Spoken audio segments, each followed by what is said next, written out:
that is well-educated, that is tech-savvy, that is entrepreneurial, and that is comfortable with working with the global community. Many people forget that Saudi Arabia, with a population of 33 million people, we have 12 million international residents, and many of them are as long-term residents as citizens of the kingdom who are very comfortable creating value for themselves as they create value for us and create value for the rest of the global community. So as you go down the list of what do people want in a jurisdiction to invest in, I believe Saudi Arabia ticks all of the boxes, and that has translated into this enthusiasm that I described when I talked about LEAP, with the attendance, with the FII. It is very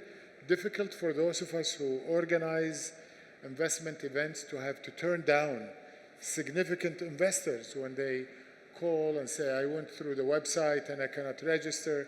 Can you help me? I want to come and I want to do this and that. If I switch to numbers, investment, our GDP first, let me back up a little bit and mention that our GDP has grown by a factor of about 70% since we launched the vision. The kingdom has leapfrogged from 20th global economy to 17th, despite the shocks that we and the rest of the global community have seen: COVID, supply chain, oil market shocks over the last 5 years or so, and yet, because of the soundness of Vision 2030 and the execution plan behind it, we've been able to move from 20 to 17 on our way to our target of being the 15th largest economy. The driver for this, to a large degree, not exclusive, has been investment.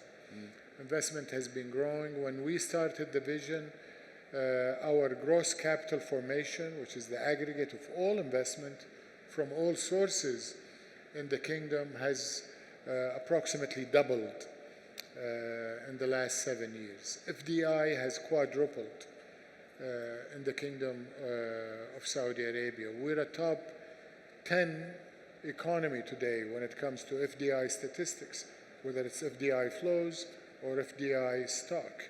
And it's very diversified from different sources, different countries, but I think importantly for the audience about this conference, FDI is shifting away from focusing on resources, and in particular hydrocarbon resources of the Kingdom of Saudi Arabia, and moving to the new sectors of the Saudi economy, sectors that have not been addressed adequately in the kingdom prior to Vision 2030. So that's what we do in the Ministry of Investment. That's what we do in the government of Saudi Arabia, partnering with other agencies and other ministries and the private sector to shine the light of investors from around the world and investors in Saudi Arabia to what you would refer to as the blue ocean.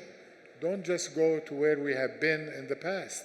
Oil and gas is great. I'll be the last one to turn away from oil and gas or hydrocarbons or petrochemicals. But I think the great growth opportunity, just like in the rest of the world, definitely in the developed economy, the great opportunities are in tech, in biotech, in fintech, in agri-tech, and many, many sectors of the economy that are experiencing great growth potential, powered by technology, innovation, young people, venture capital, all abundantly available in the kingdom and all enabled by our regulation, our spirit, and belief in partnership as a key principle as we open the kingdom widely for our own people and for the rest of the world.